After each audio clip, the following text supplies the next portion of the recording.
There are those that say America suffers from institutional systemic racism. And my question is, who actually runs these institutions? Would they not be the purveyors of the racism?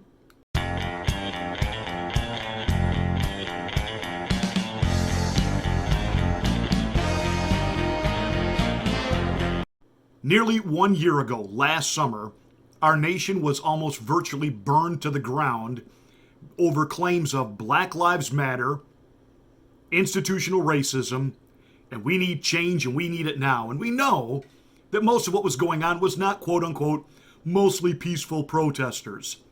It was rioting, it was looting, it was burning. And how many people lost their lives last summer?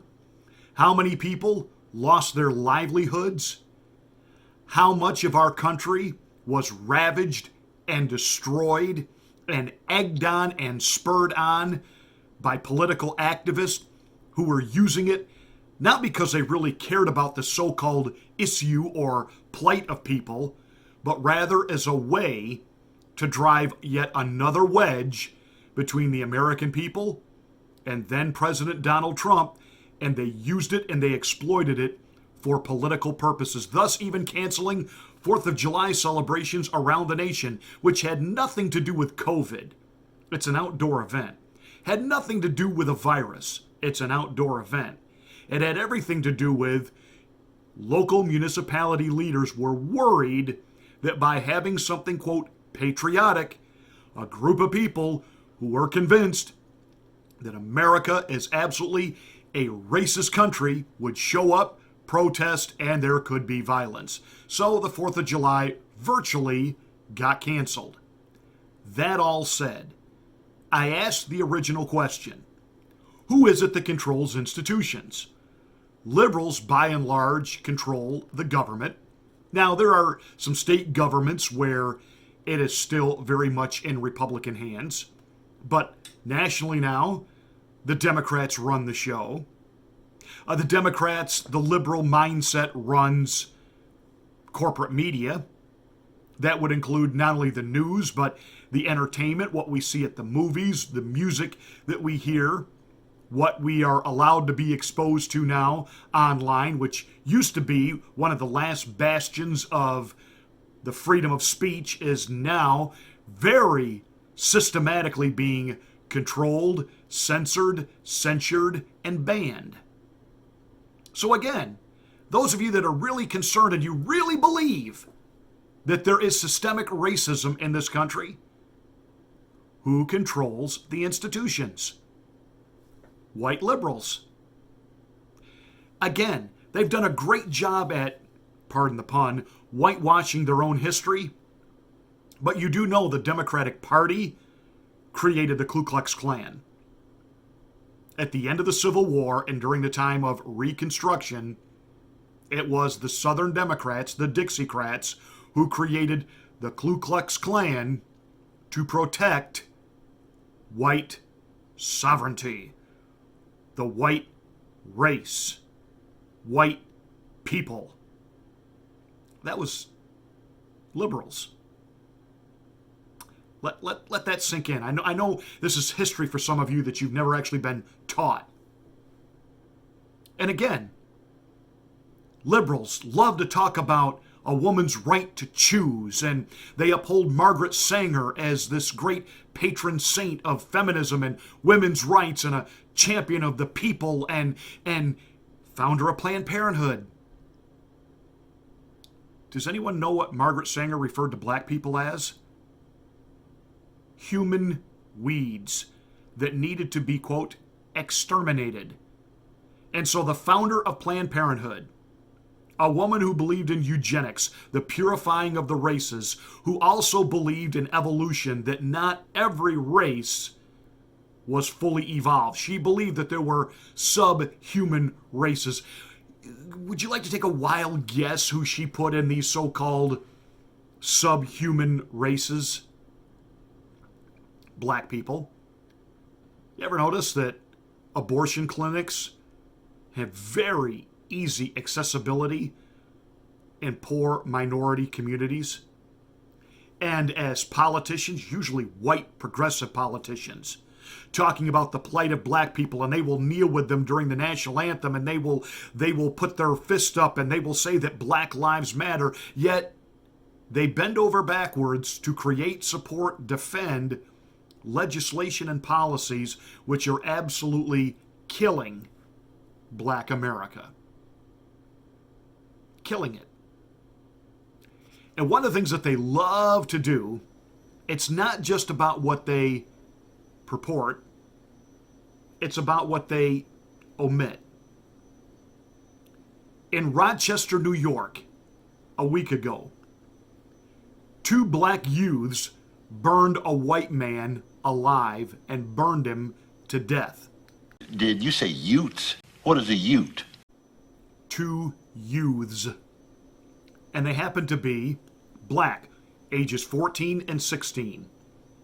They went into a man's apartment. I believe the man was 53 years old. They doused him in some type of flammable liquid. We don't know if it was gas, kerosene, lighter fluid. Then they lit him on fire. He sustained burns to 70% of his body. They then left him to die, and they waited outside for the police and ambulances to come because they wanted to watch the commotion of their handiwork. Police spotted them, questioned them. They gave them false names that got them in even more suspicion, and eventually they cracked and they confessed.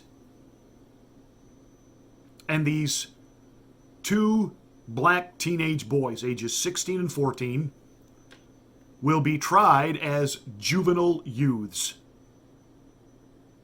And the funny thing is, the national media never picked up on this. The national media said nothing. I heard another radio talk show host kind of mention it in a blip and move on, and I had to go digging for the story. And as far as I can tell, the media outlets that are covering it are all local Rochester media outlets. Spectrum News for Rochester and the Rochester Network affiliates and Rochester newspapers. Outside of that, can I ask a question? If that had been 2 white teenagers who broke into a black man's apartment, doused him in lighter fluid, set him on fire, what would have happened? How would the media, how would they have covered that? It would have been 24/7 nonstop on PMSNBC and CNN, and Fox News would have gravitated even in that direction. And we would have endless panels about systemic racism, prejudice, Black Lives Matter. Look at this. Here we are a year later. Nothing's changed. There would be protests in the streets. There would be rioters. There would be burning. There would be looting. On the one hand, the liberals will use that to gain political advantage, to hang on to what's left of the black people in their vote, while they are also working to systemically eliminate them. Because in reality, they really don't care if they go out and loot, riot, and burn, because they do a lot of it in their own neighborhoods. Why do you think that there are minority neighborhoods that are absolutely overrun with bars, convenience stores with alcohol that just flows like a river, and even relative easy accessibility to firearms? They want them to kill themselves off. You know, that point was made years ago in the movie Boys in the Hood. Lawrence Fishburne, his character, made that assessment to his son and his friend. And he said, you don't see any of this stuff in Beverly Hills. You don't see any of this stuff in white suburbia. But yet you see it everywhere in our neighborhoods. You see it everywhere here.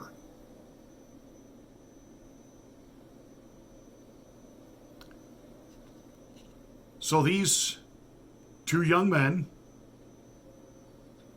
will be out in a few years, these had been white teenagers, it wouldn't have mattered their age. They would have been tried as adults because this was, quote, such a heinous act, and it is. The man did die 4 days later. The lead investigator in Rochester said he's never seen anything like this, and these are images in his mind that will haunt him forever. But if these had been white teenagers, they would have been scapegoated. They would have been tried as adults. And Cuomo would have used this as a way to deflect some attention off of his own stuff, and these boys would have faced the death penalty. But because they're black, we won't even see their pictures. And in a few years, they will just, quote, get on with their lives. And there are no doubt people of color. You know, we're not supposed to say colored people, but we can say people of color. Watching this, listening to this on my radio program, who are no doubt incensed.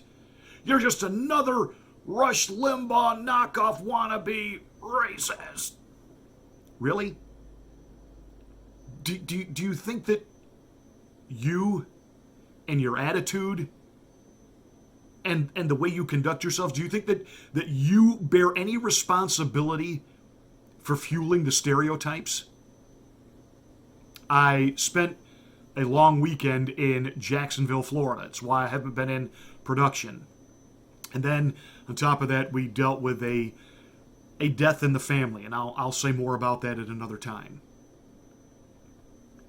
And while I was there and, you know, spending some time with my adult kids and allowing them to chauffeur me around for a change, one night riding with my son, he wanted to listen to his tunes. And of course, I knew what that was going to be. It was going to be rap and hip hop. And okay, let's hear this. And after about 10 minutes or so, I turned it down and we engaged in a conversation. I said, now listen to what he's saying there. I said, if me as a white guy, so if I said any of that, I said, you have any idea the problems that there would be? Now, as you know, Florida does not have a mask mandate in place, but the city of Jacksonville does. Which means pretty much if you go in any type of store, restaurant, etc., you're supposed to have a mask on. A lot of us don't.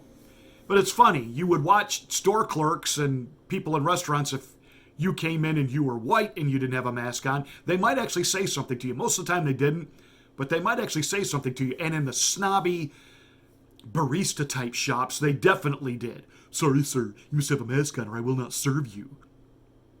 Well, I guess I'll go to good old Dunkin'. Oh, this isn't Dunkin'. This is gas station coffee. I love it. But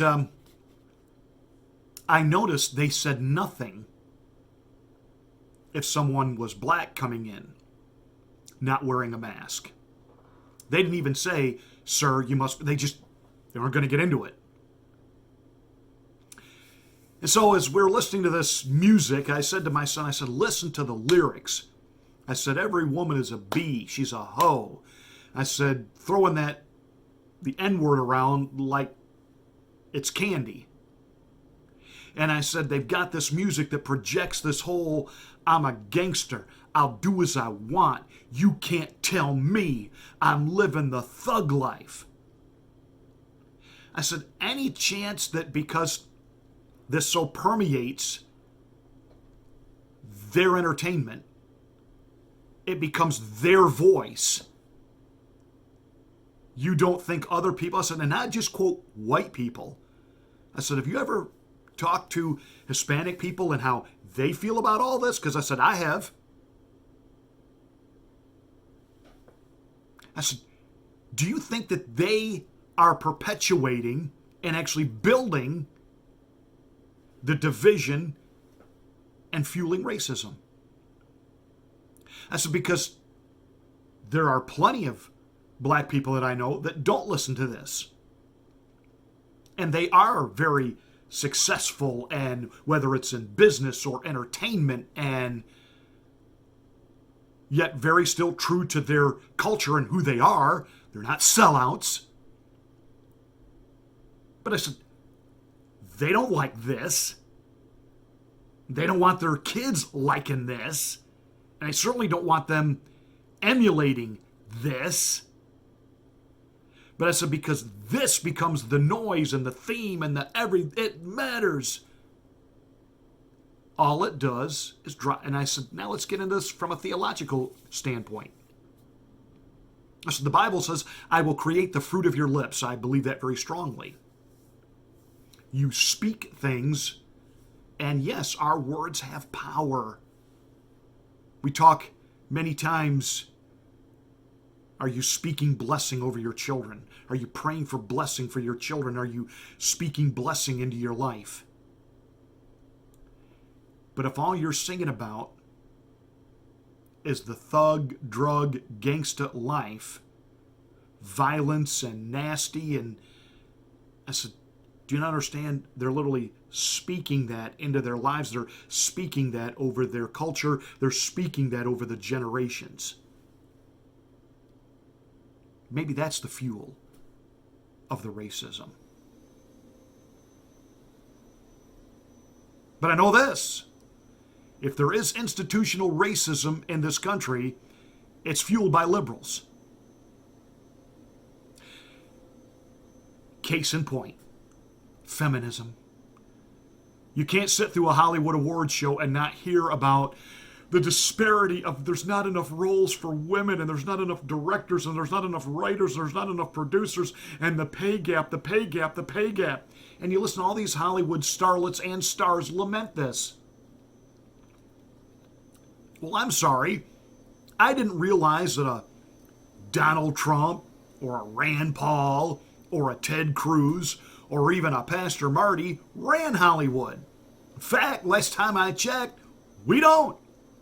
There's not a Mike Lindell from My Pillow that's financing any Hollywood projects. It's all liberals. It's liberal money. It's liberal ideologues. It's liberal writers, directors. It's a liberal actors guild. It's liberals that run the movie studios. It's liberals in the banking industry that finance all of this. So who isn't hiring enough females? Who isn't paying properly? Oh, liberals. And if you feel there is institutional racism, who runs the institutions? Hey, that's it for this rant. Thank you so much for watching. Have you ever checked out my radio show? You need to do that. I'm on Monday through Thursdays, 12:05 and 5:05. That's right, twice a day. You can check us out, local840.com. Make sure you're still a subscriber to the channel. YouTube is purging me yet again. By the way, let me mention, I posted up not once but twice video commentary on Bill Maher a week ago. It was pulled down, taken down, and then I appealed my case to HBO. YouTube has put them back. They haven't gotten any push, bump, promote. I've been gone for a week. Please check those videos out right here on this channel.